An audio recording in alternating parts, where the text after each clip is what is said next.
We are absolutely delighted to be working with Rotary, and not least because of the reach that Rotary has globally, but also because our values as an organisation align so beautifully with the values that Rotary has as an organisation. The spirit of generosity, the spirit of collaboration, the spirit of building community. We see so much potential in what Africa has to offer the world, and for it to be the focus of Rotary going into the future, it's an ideal partnership for us. I think what drew us to this project as an anchor sponsor is certainly the shared values. There is an absolute passion between African brand architects and Rotary International to serve the African continent. And I think this is what has brought us together and made it so exciting.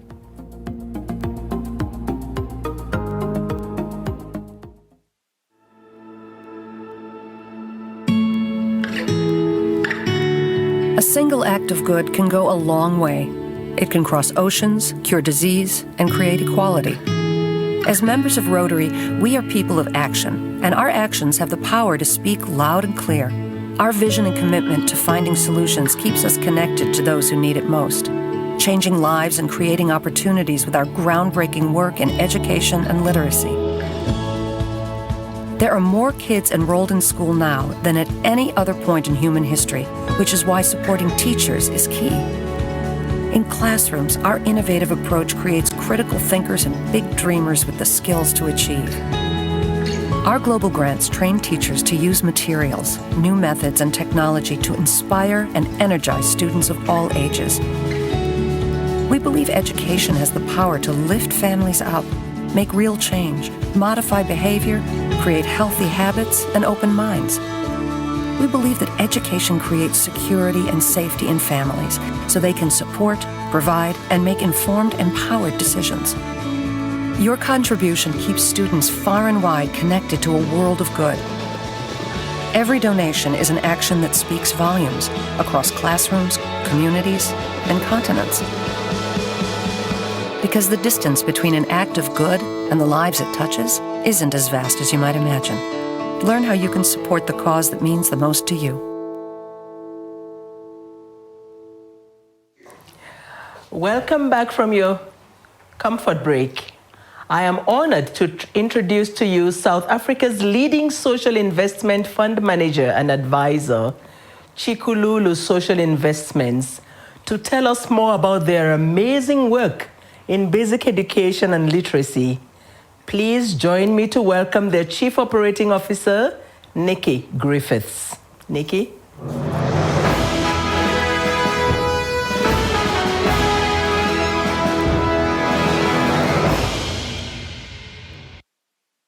At Chikululu, we are motivated by the dream of a world in which everybody has the opportunity to thrive.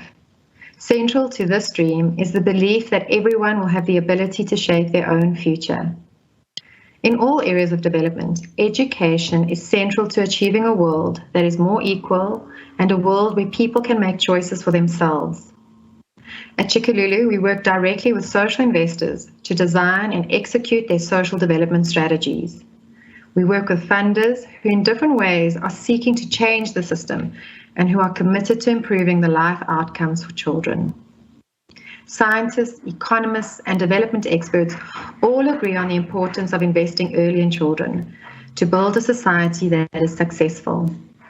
The last few years especially has seen an increased focus on the educational and nutritional needs of children in order to positively impact their life outcomes.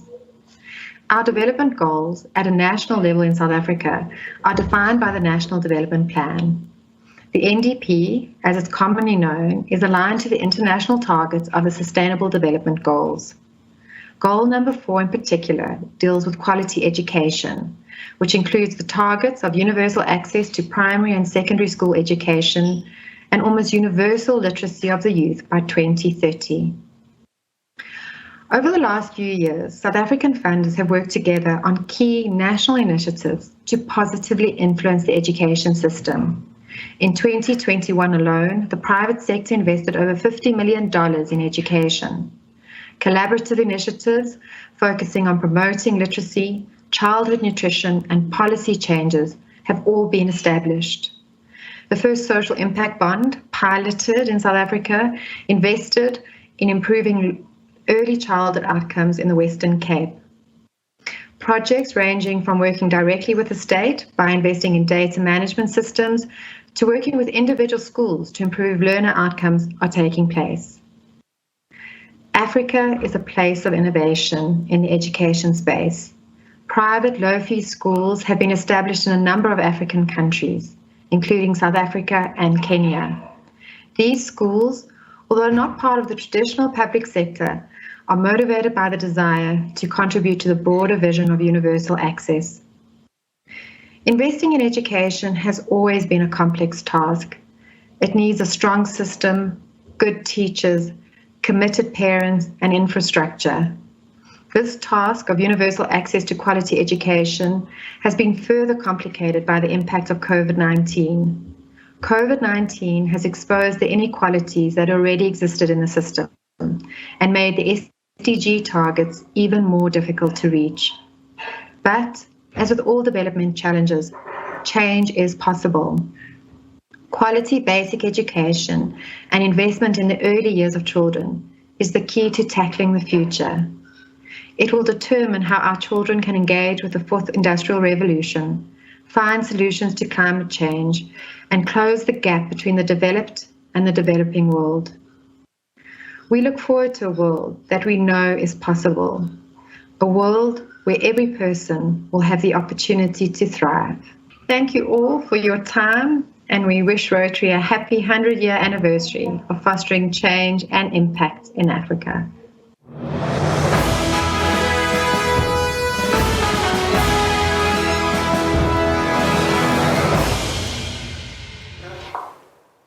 Thank you very much, Nikki, another alumni member. And so I'm pleased to introduce to you Nomsa Daniels, and she will lead the next talk, fireside chat between Fred Dwaniger and herself. He's the founder and CEO of African Leadership Academy. Nomsa is a proud member of the Rotary E-Club of Southern Africa 9400. Over to you, Nomsa.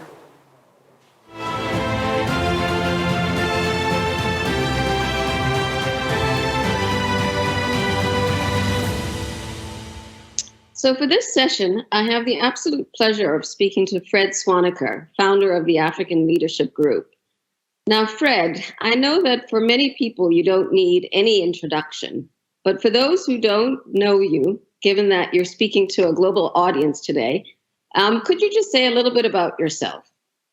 Thank you, firstly, Nomsa, for having me in this conversation. I'm originally from Ghana, but I think of myself more as an African today because I left Ghana at the age of 4.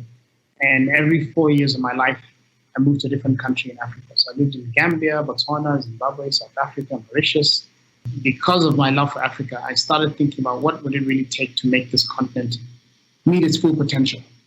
And what I came to realize from all my experience of living and working in different parts of Africa was that our true wealth lay not in our gold and our diamonds, but in our people.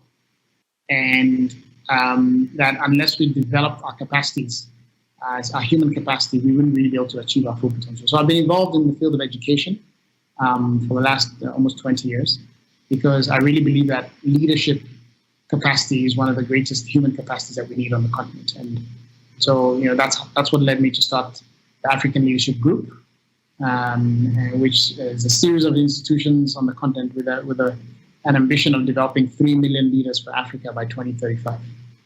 So with that introduction, let's step back a little bit and just sort of look at education at a macro level. What is the most critical challenge we face in Africa right now when it comes to education?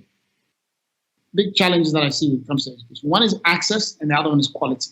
In Africa, if you look at enrollment rates, which is basically the percentage of people who are enrolled in education that is appropriate for that age group. Across Africa, the primary school enrollment rate is about 80%. So, a lot of governments, because of the World Bank and the Millennium Development Goals, really focus on primary education. But when you go to secondary, that number drops to 40%. And when you go to university, that number drops to about 10%. That 10% compares to about 30% in China and India and about 60 to 70% in Western developed economies. as you move further up the levels of education, access gets less and less. And so we have a large number of people, there are about 20 million people who come out of high schools in Africa every year, and universities can only absorb about 2 million of them. So that's the access problem. Then the second challenge is quality. Once people are in school, that doesn't necessarily mean that the quality of what they're getting is good, right? So we have a huge challenge there where people are receiving education that isn't necessarily relevant for our times. It's not preparing them for employment. People who can think critically and who can communicate and really be ready for the 21st century. Technology is becoming another need for our education systems, especially post-COVID. We're realizing that there's a huge need for digital skills. And, are we ready for that? Or is this going to be another wave that will leave Africa behind? So these are some of the challenges that we face, and we have to really think differently and use innovation if we're going to actually come out of this quagmire. So tell us, what is the mission of the African Leadership Group, and how do you plan to tackle these education challenges? Well, our mission is to transform Africa by educating its future leaders. We started with a small goal about 17 years ago of trying to educate 6,000 leaders. And over time, we've now increased as we've actually made more progress. And we're now set our sights on a bigger goal, which is 3 million leaders by 2035. And the way we are doing this is through different institutions. We started first with the African Leadership Academy, which is a 2-year boarding school in South Africa where we select outstanding young people from all across Africa. They come and we educate them. We also prepare them for entry into universities around the world. In that institution, we found that 80% of our graduates would leave Africa and go and study at Harvard and Stanford and Yale. So today we have about 400 of our graduates attending colleges in the US, the top universities. And so that, it was great to see that our talent was, world-class and that they could go and compete at the best university in the world. But a couple of things troubled me. One is the fact that, that our best talent was leaving Africa for their education, for the next stage of their education. So I said, we need our own Stanford and Harvard and Yale in Africa. And the second thing that was troubling me was the fact that we were able to only admit about 125 students a year from 4,000 applicants. So there was a massive need for what we're doing. So I realized that we needed to extend this vision to do it at the tertiary level and also to do it at larger scale. And that's what led us to create the African Leadership University. If you're going to build a world-class university like Oxford, you need 1,000 years, and you need thousands of professors with PhDs, and you need billions of dollars. We don't have any of those three things in Africa. We don't have 1,000 years. We have 15 years before we have the largest workforce in the world, larger than China and India. And by the end of this century, Africa will be 40% of the entire world's population. So we need to move fast. We can't do this in 1,000 years. How are you planning to disrupt, then, this traditional higher education model? You see, most education was built in an era, or higher education really, was built in an era where information was scarce. So you had to go to the university to get the knowledge from the head of the professor or from the library book. But today we live in a world where information is ubiquitous. It's everywhere. And so a child in a rural area in Africa today has access to more information on their mobile phone than someone who was doing a PhD at Oxford 30 years ago. And the problem is that most universities, even in the West, have not realized this, and they still think they have a monopoly on knowledge. You can now get access to, the best lectures from the top universities in the world. So what we have done is basically the three main innovations in ALU. The first is we have shifted the focus of the learning from the professor to the student. If we were building the university around professors, we would be building it around a scarce resource that we don't have. But the minute you flip it and make it the entire learning model being based on the student, where they can teach themselves using all this information that they now have, they can teach each other through peer-to-peer learning, and then they can still have some limited faculty intervention, but now you can leverage that person a lot more, and they don't necessarily have to be a person with a PhD. So that's the first thing. And so now that makes it fundamentally scalable, because now it's built around an abundant resource, not around a scarce resource. The second thing differently is we're getting rid of academic majors. We got rid of academic majors because most universities give you a menu: Bachelor of Arts in Chemistry, Bachelor of Science in Chemistry, Bachelor of Arts in History, and that menu was often created 50 years ago. and it's based on the interests of the faculty, not necessarily on the interests of the students. But the fact is that the world is changing so fast that what you study in college is rarely likely to be what you're going to work in. And with artificial intelligence and automation, a lot of jobs are being made obsolete. So what we believe is that you rather need to create problem solvers who have learned how to learn and who have learned how to solve problems versus people who have memorized a set of facts and figures. So we give our students a menu of what we call the 7 grand challenges facing Africa. Big problems like healthcare, climate change, governance, etc. And we ask them not to choose a major, but to choose a mission. Declare how you are going to solve one of these problems and then build your learning experience around it. And then the final thing that we're doing differently is in the way in which the learning happens. So research from, for example, from the Center for Creative Leadership shows that when you, to effectively develop a skill, only 10% of it can be learned in the classroom. 10% is learned from your peers and mentors and what they call developmental relationships, and 70% is learned by doing, from experience. Yet today, most education is focused only on that 10%. So 2020 was a tumultuous year for education around the world, and I'm sure it's had some impact on your thinking and outlook. How has the pandemic changed the education landscape, not just in Africa, but globally? And what effect has it had on your thinking and your plans? You know, one of the things I always believe is that constraints drives innovation, right? And so when we had the constraints of the pandemic, it forced us to think about things very differently. And so what we are doing now is using this moment to actually scale faster by leveraging a lot more technology and breaking up the way that learning works. So for example, before you would have to come to one of our campuses in Mauritius or Rwanda for 3 years. Now that was very expensive, right? It cost about $15,000 to come to Mauritius, but about 2/3 of that cost had nothing to do with education. It was the cost of an air ticket to Mauritius, $2,000. Food for $3,000. Housing before I put you in the classroom, I spent $10,000. Right? So what we're now doing is we're shifting our model to one where you'll come to Mauritius or Rwanda only for 4 months to kick off your university education. You'll meet your peers, you'll inculcate the vision, the values in you, and you get to really understand and build the foundation of your learning. But then we send you back home for the rest of your 3-year degree. And you then spend the time in a hub, where in the hub, it's just a space in different, so now instead of having 2 campuses in Mauritius, Rwanda, we'll have 2 campuses and 40 to 50 hubs around Africa. And in these hubs, think of it like a co-working space where there's no faculty, but you just have internet access, electricity, and most importantly, community. Because the best learning is social. One of the reasons why people go to college is to build relationships with their friends and to do peer learning and clubs and activities. So you can still get all that, right? And you can do the learning online, and then you do the learning in person through the projects and all that stuff. But you now save all the costs of the flights and the food and the housing, which were not really adding much value. And with this now, we're reducing the cost of attending the university from $15,000 to $2,000. And then we're going to be able to scale up from our current 2,000 students to about 20,000 students in the next 5 years. So these are some of the innovations that we're using this moment to do. And you can also imagine now with these hubs, we can now have visiting professors from all around the world coming to spend time in these hubs doing residencies. We can tap into the local business community to come and teach in these hubs. So it has so many exciting opportunities that we see.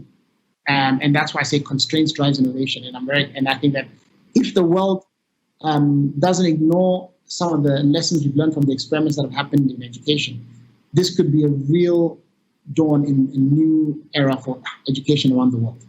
But what do you think are the relevant skills graduates will need to be future ready and more employable? That's an excellent question. So we actually did research with this. We interviewed about 200 employers around the world to find out what are the skills they typically find missing in college graduates. And from that, we mapped out what we call the 7 meta skills of the 21st century.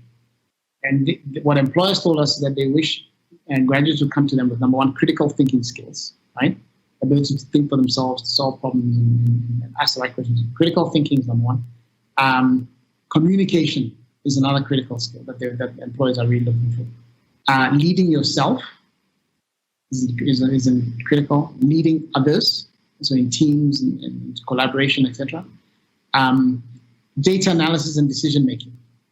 is a really important thing that employers are looking for there, because with the emergence of sensors and data, there's so much that you've got to be able to analyze and use to make decisions, financial modeling and so on. They're also looking for project management.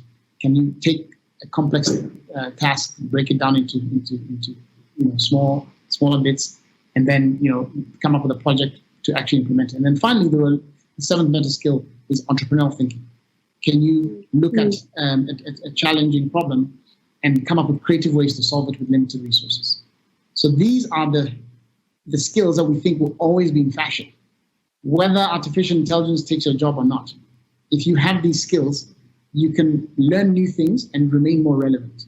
And so one of the things we do in the university is that the entire first year is dedicated to imparting to all our students these 7 meta skills. So everyone goes to the same program. It's called the Leadership Core in their first year before they pick their mission, where we try and get them to really acquire these 7 meta skills to make them readily employable. And we're finding exceptionally high levels of employment amongst our graduates because of that. Tell us about the room. So what the room is basically is a community that we're building, where we're inviting, mid-career people and senior people who have the social capital, who have access to opportunities, into the room, and giving them a chance to, share their knowledge, their wisdom, the expertise with this next generation of talent, and also to open doors for them, right? So in this way, we're creating this powerful community that will provide the social capital that this next generation of leaders in Africa needs to be able to access their first internship, their first job, and when they start a company, they're looking for venture capital, they'll be able to do that, access to speaking opportunities, to fellowships and scholarships, and then that can really help them to proceed in life. We've also flipped our economic model, where instead of charging students fees up front to get the education, they go for education for free at a place like ALX, and then they sign a subscription to the room, where every month when they're employed, they pay a small amount, $25 or $50 a month, to get access to the room. And so what that does is basically one generation of graduates pays it forward for the next generation of graduates. And so not only is it giving them opportunity, but it's also ensuring they have a sustainable financial model. Right. What is some of the exciting partnerships with companies that you've succeeded in striking for the room? We've started some exciting collaborations with Amazon about developing some software engineers for them, with Salesforce.com, with Kinsey, with HCL in India. There are a lot of companies that are looking for technology talent. So we are training several 100,000 software engineers in Africa. Today, Facebook or Google pay about $200,000 for a fresh college graduate to be a software engineer. In Africa, you can find them for $10,000, right? So we think there's a huge opportunity for us to export our talent, but without the brain drain.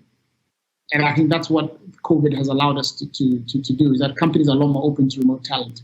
So we're developing software engineers, data scientists, other kinds of technology talent, digital skills that we can then, through the room, make available to the whole world. And these are some of the exciting partnerships that we're seeing. Could you give us maybe 1 or 2 examples of some of the lives that you have changed through ALA, ALU, ALX, and how do you measure your impact? There's a YouTube series called Redefining Expectations that anyone can go and watch. It really documents some of the stories, but maybe I'll touch on a couple of this. A young man called William Kamkwamba, who, we came through the African Leadership Academy. At the time, he had been sitting at home for about 6 years in Malawi because his parents couldn't afford to pay school fees for him to go to high school. He went to a library and he saw a picture of a windmill in the book, and he was able to use his own ingenuity to build a windmill using tractor parts and bicycle fan and things like that. And he managed to figure out how to generate electricity from this thing. But he then sat at home, and eventually we discovered him and we brought him into the academy. And when we found him, he was, even though he was almost 20 years old, he was at the 4th grade level in terms of his academic development. Within 2 years of working with him, we were able to get him to Dartmouth, an Ivy League university. He graduated in 4 years with a B average, published a book that became a bestseller, The Boy Who Harnessed the Wind, and today you can watch that movie on Netflix about this young man, and he's transformed. He's now built a school in Malawi. He's educating about 1,000 students and really having a lot of impact. There's another young man who was a street kid in Kenya 10 years ago, And he came through our program, he went to Yale eventually, and then he ended up coming back to Kenya at the age of 28 and running to be a senator. And he came second in the race against people who are in their 60s and 70s. There's a woman who has developed a technology for screening women for cervical cancer without using a speculum. So there's so many amazing and young people that are coming out of this institution. And, we measure impact ultimately not by the grades that our students get and by the universities that they go into, by the lives that they touch. How many people do they impact through the innovations that they come up with, through the leadership that they provide in civil society? How many jobs do they create as they become entrepreneurs?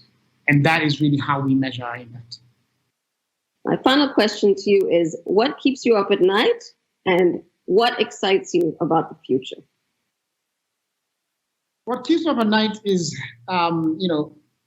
creating all opportunities for all these millions of young leaders that we're developing in Africa. And that, as I mentioned, Africa is going to be the largest workforce in the world by 2035. We're going to be 40% of the world's population by the end of the century. And we have the youngest population in the world. The average age of an African is 19. The average age of a German or Japanese is 47. So how do we create opportunity? How do we grow our economies fast enough? How do we create entrepreneurs who can employ all this talent that is emerging in Africa? That's what keeps me up at night. What am I most excited about? Is the young people. Every time I meet a young person and I see the energy, the ideas, the passion that they have, and the fact that, I am fortunate to work with someone who could be the next Nelson Mandela, the next African Bill Gates, the next Mo Ibrahim. And so it's really exciting and fulfilling to be able to work with, game changers, innovators, entrepreneurs who can really solve not only Africa's problems, but some of the world's biggest problems. And so that is really why I wake up every day and what keeps me motivated. Well, Fred, it's been wonderful talking to you. Thank you very, very much for your time. Thank you for being part of this Rotary Centennial Africa Conference. We look forward to seeing where you are in 5 years from now. Take care. And all the best for the rest of the conference.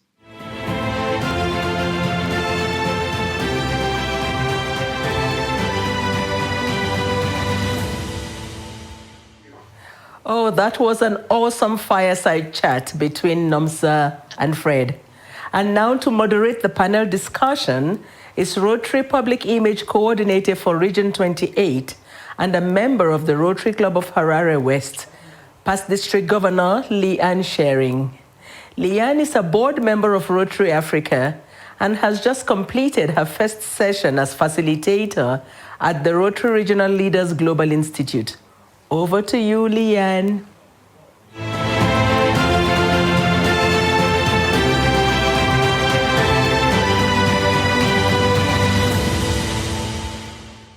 Good morning and welcome to Johannesburg to the centennial celebrations of 100 years of Rotary in Africa. Basic education and literacy is one of the 7 areas of focus of Rotary International. Clubs around the world support activities and training to improve education for all children and literacy for both children and adults.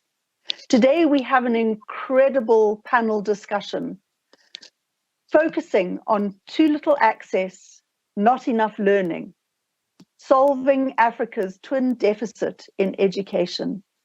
My name is Leanne Shearing, past District Governor of Rotary District 9210 and current Regional Public Image Coordinator for Region 28, Southern Africa.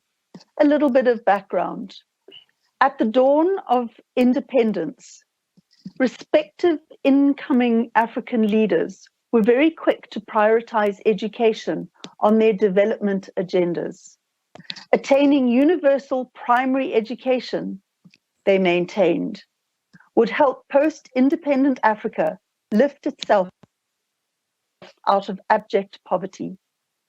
As governments began to build schools and post teachers to even the farthest corners of the continent, with assistance from organizations, either religious or otherwise, and other partners, children began to fill the classrooms. Africa's education crisis seldom makes media headlines or summit agendas. With 1 in 3 children still out of school, progress towards universal primary education has stalled. Meanwhile, learning levels among children who are in school are abysmal. According to the newly developed Learning Barometer, the Center for Universal Education estimates that 61 million African children will reach adolescence lacking even the most basic literacy and numeracy skills. Failure to tackle the learning deficit will deprive a whole generation of opportunities to develop their potential and escape poverty, and it will undermine prospect for dynamic growth with shared prosperity. I'd now like you to help me welcome our incredible panel. Dr. David Harrison, Chief Executive Officer of the DG Murray Trust. Welcome, David. Ms. Trina Mhlophe, Director of the Trina Maseko Heritage Trust, and also where we celebrate a 20th year anniversary today of her literacy program, Mother of Books. Welcome, Trina. Mr. Hatim El Tayeb, Dean of School of the African Leadership Academy. Welcome, welcome, Hatim.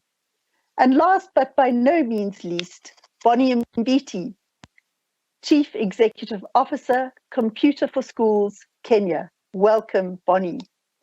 Now, panel, we have some interesting discussions lined up, so I will ask you to perhaps share with us some of the inputs that you have gleaned over the years in your respective positions. So first of all, I would like to ask David. David, Africa is not the same throughout, and each region in Africa presents very different challenges.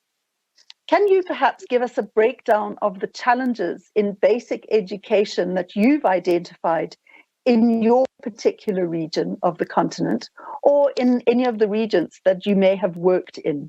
Thanks, Leanne, and it's really great to be part of this panel, and thank you very much for everybody who's watching and listening in.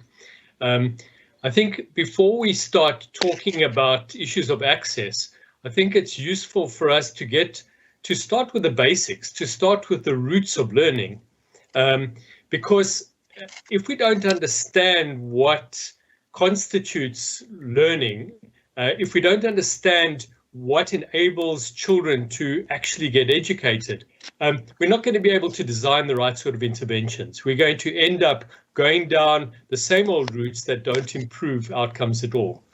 I'm reading an amazing book at the moment by an author called Robert Macfarlane, called The Old Ways. And he traces the Proto-Germanic roots of the word learning back to the idea of learning as following or trying to find a track. It really conjures up the idea of exploration, of adventure, of seeking out new vistas. And that fundamentally is what learning is about. Learning is about stimulating curiosity and imagination and a process of self-discovery through wordplay and through physical play and simulation and open-endedness. And that's the type of environment that has to be stimulated. And I think that one of the big problems we have on the African continent and in fact globally is in a way a dumbing down of learning and education, that it has become far more prosaic, has become more didactic, more rote, more close-ended, as if we're following a railroad as opposed to a track into the mountains. And so my starting pitch really would to say that there are these amazing pathways that children need to explore. And we've got to ensure that the environment that we create is one which actually stimulates their mind, enables them to explore, enables them to problem solve, because those are exactly the skills that are needed for a postmodern type of environment. Obviously, there are also conditions for learning that must be in place. We know the importance of food and nutrition. What we don't pay enough attention to are issues of love and security and the importance of emotion in shaping children's ability to learn. We know that information is actually channeled through the emotional centers of the brain. And through that process is either stymied or in fact enhanced.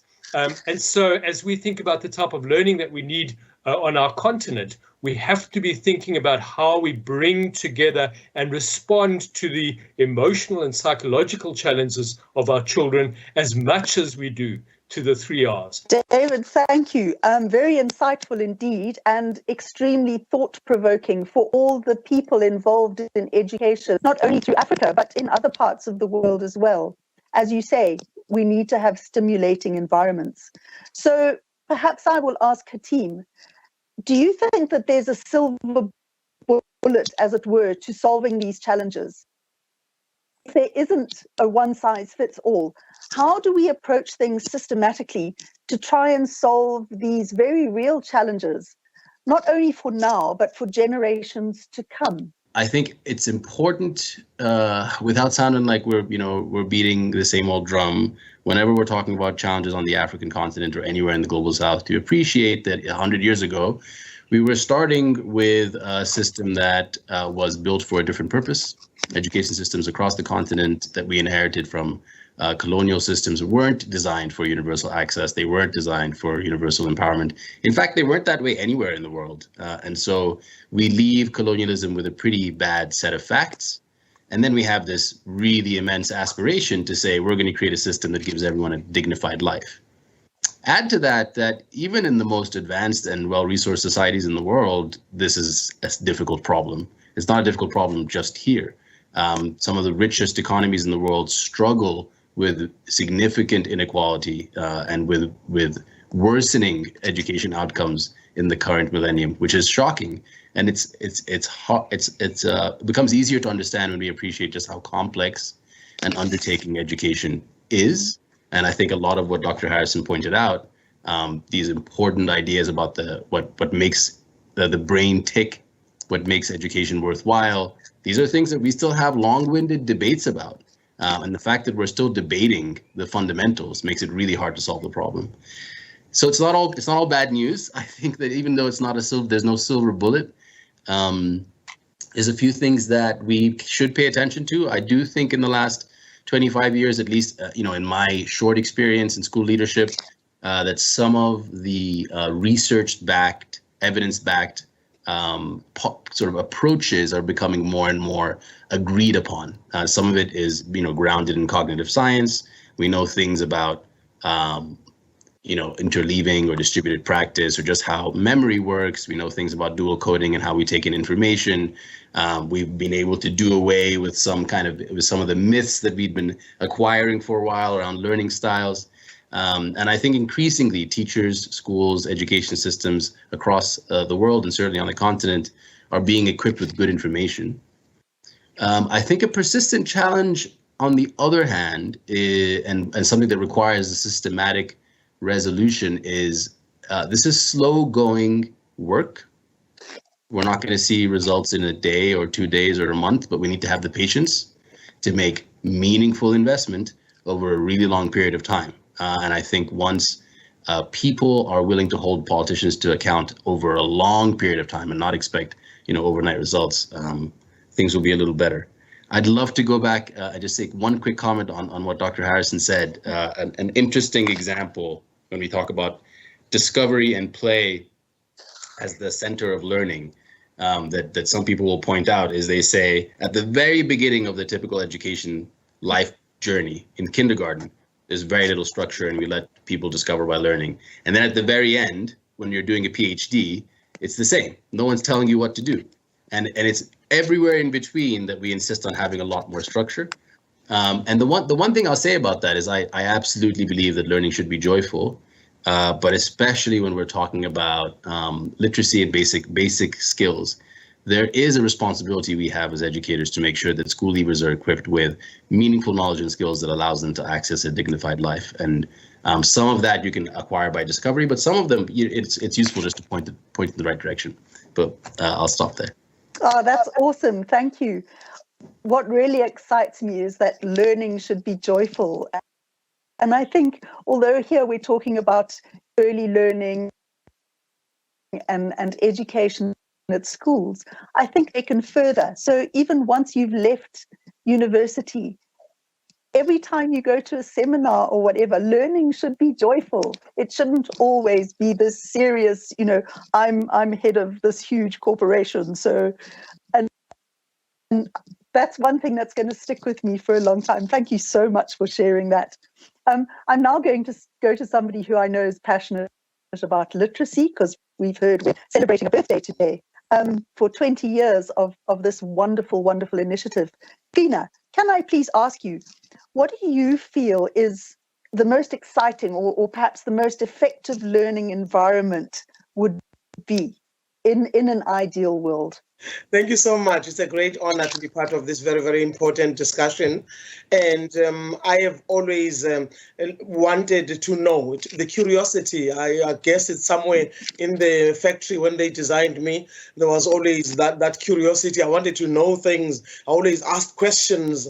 And other members of my family didn't know what to do with me. If they could send me back to the factory, they would have.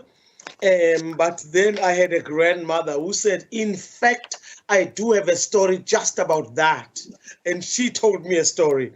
And so starting with the oral tradition, with the beauty of language, because the storytelling comes with language, the way you taste the words, the way the images are painted in your minds, the way you travel to other worlds and come back again. So it started there, so that by the time I set foot in a classroom and I was able to learn to read and write, I was already groomed. And the art of listening was sharpened already. I don't remember a teacher saying to me, listen. No. I was already trained in that department. And so I think everything that I do when I work in the space where we are promoting literacy, and even when I was still in full-time theater or traveling and doing different work in different countries and back in my country, it's always bringing that element of fun and stimulating curiosity and saying everybody is different. And sometimes I find that education systems are trying to make everybody uniform. Do it like this, and if you are nicely uniformed, you're definitely going to go far. Brilliant. Get this, regurgitate, write, pass, next class. I think in an ideal world, we should be able to allow young people to be different, to be themselves. And another thing that is important is to be loved, to have a sense of confidence, to know that I am me. I'm fine just as I am. And then you get the information. And when we allow children to be themselves and hopefully to be safe, because another problem in young people's lives is lack of security, lack of safety, and also the elements, so you've hardly had enough food to eat and you walk more than an hour to school. And there are so many hurdles, but there are children who make it in spite of all of that.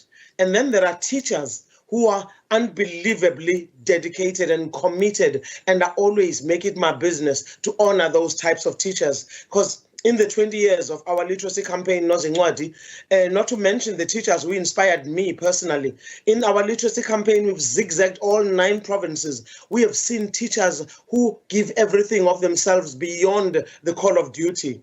But when you listen to the news, they talk about the teachers who do everything wrong. And that's all they prefer to publicize. So I'm thinking, yes, there are difficulties, many challenges, no silver bullet, but there are amazing, amazing teachers. And there are children who are unstoppable, who push no matter what. And so we need to encourage that. We need to retell those stories again and again. I'll stop right there. We'll continue. Thank you so much. Wonderful. Thank you, Nina. Yes, I 100% agree. You know, the news always talks about the doom and gloom. We need to look at prioritizing the good things that are happening, lauding those teachers who, as you say, give over and above themselves to educate our children. Yeah. And to make learning fun for our children. So thank you so much for sharing your insights from a personal point of view. I'm going to move on to Bonnie now. And Bonnie, I'm going to go into the sort of IT space, if you will.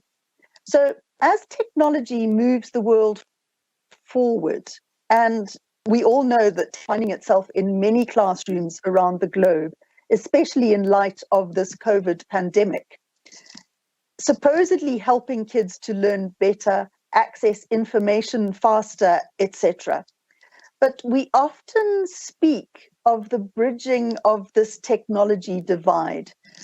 My question to you is, how do you think we should go about leapfrogging these challenges to position our learners amongst the most advanced in the world? Bonnie. Thank you. And it's a pleasure to be part of this great panel. I must say, starting from where David started, when it comes to learning requires imagination, needs stimulating the mind of the learner. Yeah.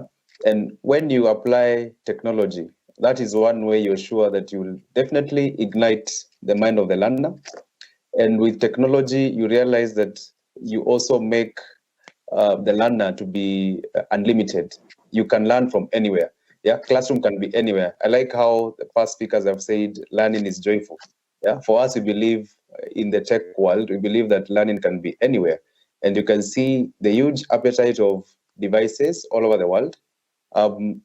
If only we convert that appetite to also try to make kids understand that using these devices could also be a way of learning, so that you combine the urge for using technology and learning to make learning exciting. You find kids nowadays, if it's not fun, it's not exciting, you find they will also not want to learn. Yeah. If you use the traditional ways of teaching, not all these kids will want to learn. They will feel education is boring and learning is boring. So we believe that technology is a different way of doing things. And for you to get the right technology, you don't just have to do whatever everybody else is doing. You have to also look at the needs of the particular group. For example, if it is our countries in Africa, we need to see what needs do we have in terms of technology. You don't just provide devices and you also don't look at the aspect of security. Because if you're having devices that kids can access technology and they can access any material on the internet, that's also another problem, another social problem that you're creating. So it has to be something that is well designed. You look at all aspects of the life of the child. If it is things like coding, let that coding be a way of learning. Let it be, it's technical. You want these kids to learn programming, but as they're learning this programming, it's also fun. Learning is about problem solving. So if you're solving a program or a code, it becomes exciting. If you solve one code, you want to solve the next code. Yeah. So you just have to find a way. And I believe there's a scientific way into it. When you look at even the kids nowadays, a 2-year-old is able to operate mobile phones. I mean, most of the older generations interacted with mobile phones way later. If you look at even computers, so why not use that appetite and that thirst for devices to also convert it into a way of making learning fun? Thanks, Bonnie. Excellent indeed. Learning must be fun. That's coming through loud and clear. But the way you spoke about teachers and parents segues nicely into the very next question. What is the role of the teacher, and how can parents assist in progressing their children's learning? I think the teacher needs to know their content very well in a way that they can bring it to life and demonstrate mastery and attract in young people a desire to achieve excellence. And I think we can all remember that terrific history teacher or math teacher or French teacher or whatever it is the subject was that you didn't like until the first day in that person's lesson when you thought, oh, actually, I could get into this. And it's because they could bring it to life. I think teachers need to know their students well. And that means the specific individuals in their classroom, but I think it also means understanding a little bit about how learning happens, so that you can anticipate the sorts of mistakes that might occur and think about the different approaches that will engage them and help them make the progress that they need to make. And then the third thing, which is an interesting idea I've recently been introduced to, that teachers also should have a strong relationship with themselves, an understanding of why they do the work that they do. and a way to bring integrity into the classroom. Because I think even if you're extremely knowledgeable, but haven't really consolidated your sense of self, you're not going to be able to lead the whole person kind of learning that it is that we've been talking about. And I think when you've got those three things, maybe not every single lesson will be fun, and maybe that's not a realistic expectation. But at the end of a journey, at the end of a learning sequence, young people can and should feel fulfilled, and they should feel like their time was spent meaningfully.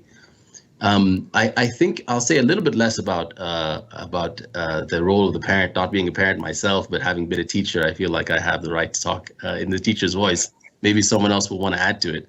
But I think that parents need to be invested in schools and not just in their own children.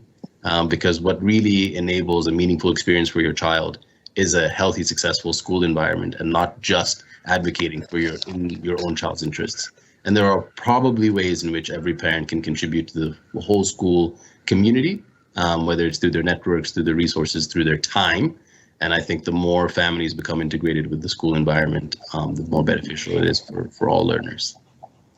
Great. Hatim, thank you. That's a wonderful insight, and one which I hope we can carry forward to many parents out there. Invest in the school, not only in the child, which increase tremendously the work of the teachers, because they will be appreciated as a school, not just as teaching somebody's little darling. Okay, David, if I could ask you, we all know that early childhood development has been a major challenge, especially in our part of the world.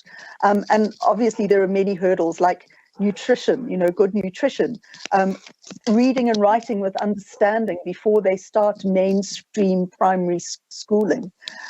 Do you have any insights or suggestions or comments perhaps on some of your most important challenges that you feel should be addressed, and any possible solutions? I know Rome wasn't built in a day, so we're not expecting you to solve it all today, but we would like to hear your thoughts, David. Yes, I think it's useful for us to remember that a child's first teacher is in fact his or her caregiver or parent, and so I think we need to sort of understand the process of learning and education as a scaffolding that happens from before birth, and continues steadily, and if it can be built upon, we're really going to be able to capitalize. We're going to get higher returns on our investment the more and more we're able to invest in that child and through school.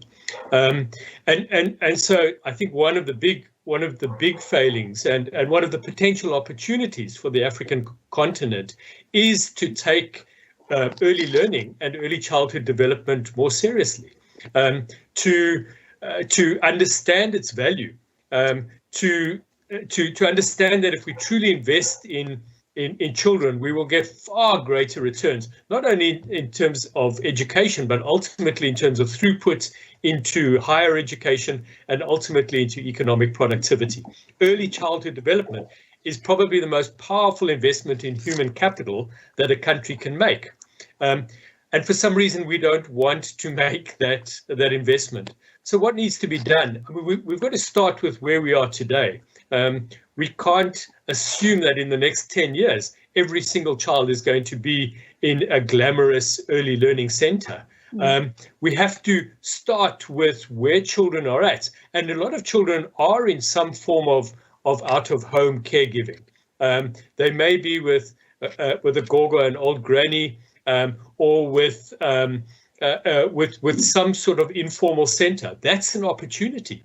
If we start to enhance that experience, if we start to enrich the training and the education that those children obtain in those settings, those children will be much better off. And so starting to look for not only center-based early learning opportunities, but play groups, structured out-of-home learning experiences where we can bring quality training, quality investment in those caregivers into the lives of those children will get us from about 30 or 40% coverage that we have at the moment in South Africa to maybe 60 or 70%. But then ultimately, government needs to understand that keeping on investing and pouring more money into the end of the human capital pipeline, where you have massive dropouts, 50% dropouts from school before matric, massive dropouts in higher education. Those are going to persist until we look at the entire continuum of education and make the right sort of investments that are needed at the beginning of the pipeline. The final point I want to make is that it's absolutely clear that children can't learn on an empty stomach. And the importance of bringing together food and nutrition and early learning in a basic package, rather than seeing them as two separate things, is absolutely critical if in fact we're going to make gains. Yeah, David, thank you. Again, great insights. We've got to make sure that the early learning is developed. And it's only our training, the caregivers, we're uplifting their lives as well as giving much better start to others. We could go on and on and on about this subject, which I'm sure is to everybody in the world. But, you know, we're time constrained today. So I'd like to thank the panel so sincerely for giving of their time and of their expertise and sharing some of the thoughts and ideas and possible solutions to some of the education challenges that face us.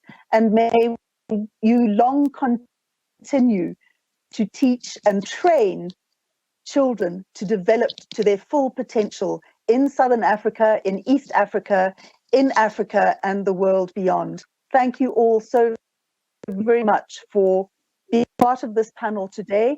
And as I say, I wish we could have gone on much longer. You are so appreciated for the roles that you play.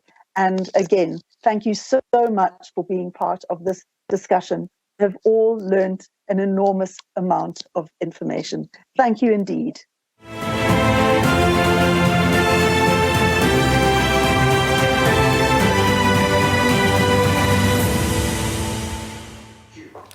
Thank you, Leanne, for that extremely informative panel. I would now like to bring up District Governor Hugues to recognize the speakers in this panel and to present a Paul Harris Fellowship. DG Hugues.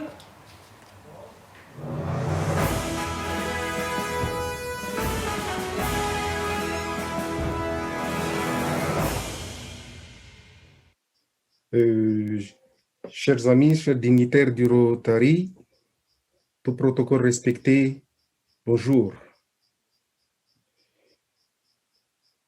Avant de continuer, j'aimerais bien remercier nos excellents participants à cette session qui parle particulièrement de l'éducation et de l'alphabétisation, l'éducation de base et de l'alphabétisation. C'est un domaine où il reste beaucoup encore à faire dans notre région. C'est un des axes stratégiques de la Fondation Rotary International. Vous devez savoir que, comme disait qu'on a l'habitude de dire, connais-toi toi-même et tu connaîtras les dieux et les univers. The power of a single story, c'est-à-dire connaître son origine, l'identité d'un peuple, c'est fondamental. Aussi, en ce qui concerne l'éducation, comment peut-on avoir accès à une ouverture, à une opportunité dans la vie de tous les jours si on reste dans l'ignorance? C'est pour vous dire que c'est un sujet qui est encore très fort dans notre région. Et avec les excellentes prestations de nos panélistes, nous avons pu bénéficier d'une grande expérience à travers leur discussion. Maintenant, je voudrais d'abord appeler une personne qui a beaucoup contribué à ce que nous appelons story. C'est ce que nous appelons storytelling. Docteur Nina Mhlope.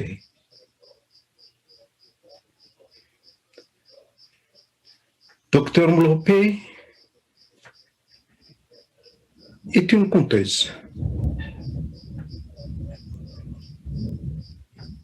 Qui est-elle? Le conte est une activité traditionnelle bien ancrée dans l'Afrique du Sud. Mhlope est l'une des rares femmes conteuses dans un pays dominé par les hommes. Elle fait son travail à travers des performances charismatiques, s'efforçant de préserver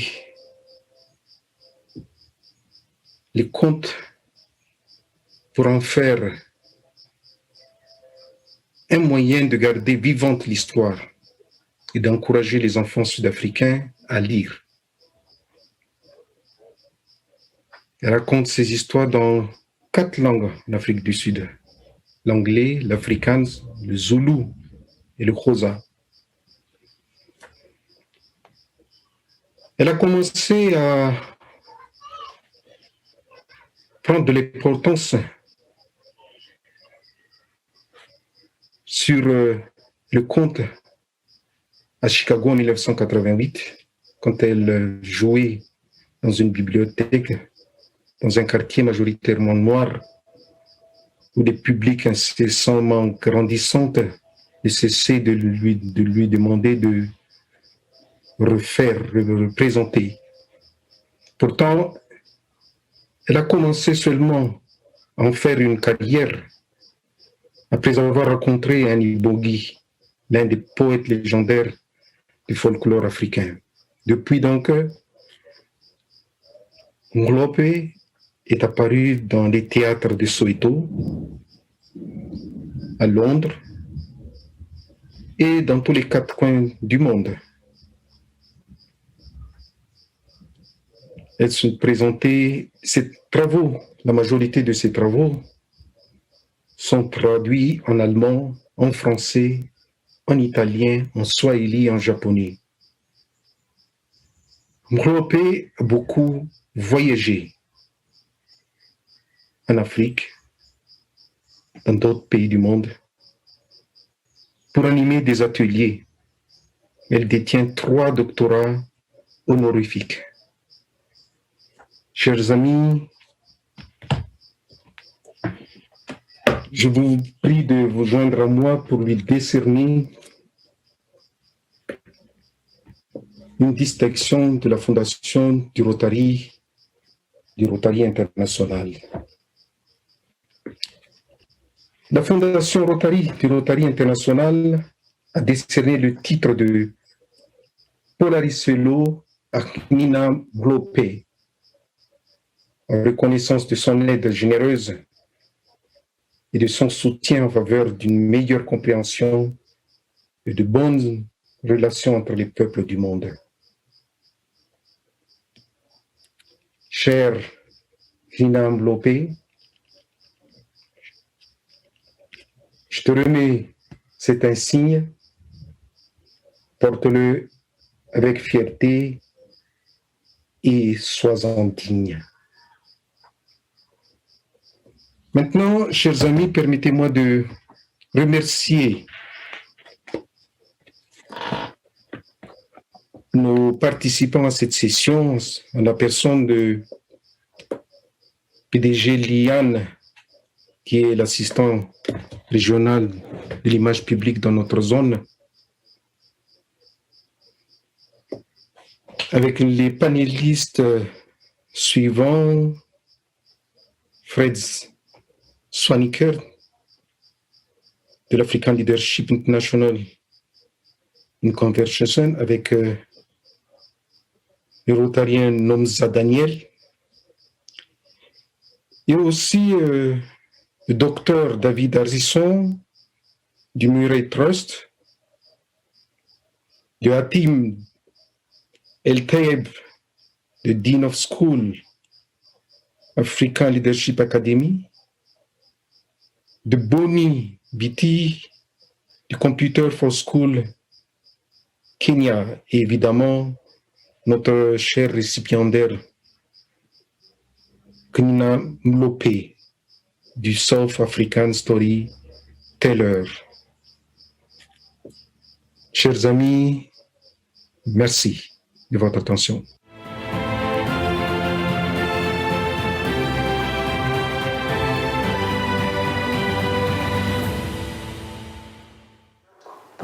Thank you so much, District Governor Hugo. I can tell you my heart is really pumped because of Dr. Hlophe and the Paul Harris. So well deserved. Thank you so much. When we come back after our lunch break, we will be dealing with peace building and conflict prevention and hand over to past District Governor Emmanuel Katongole. I want you to please ask you to please visit our exhibitors. There are 50 exhibition sites.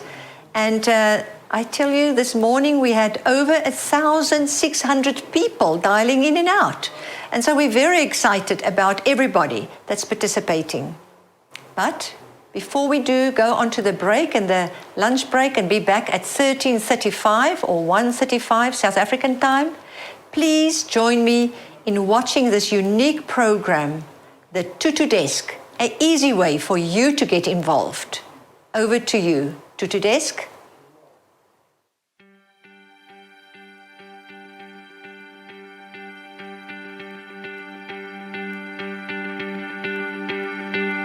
I am proud to be the patron of the Tutu Desk campaign.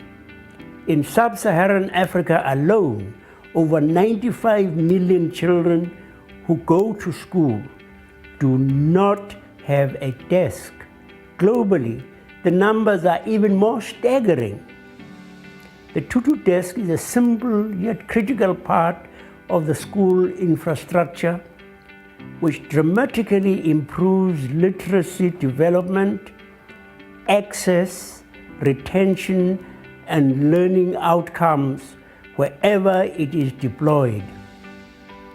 We're proud to say that we have assisted over 1 million children through the Tutu Desk campaign thus far.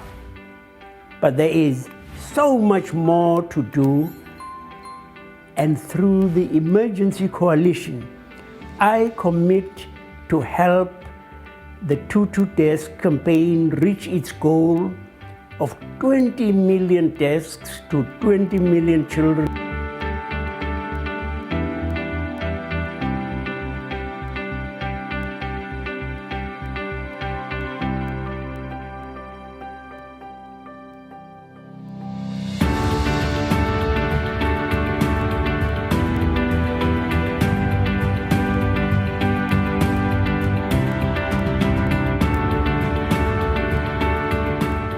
I look forward to working with all of you to make sure that every child has the right to go to school and get an education.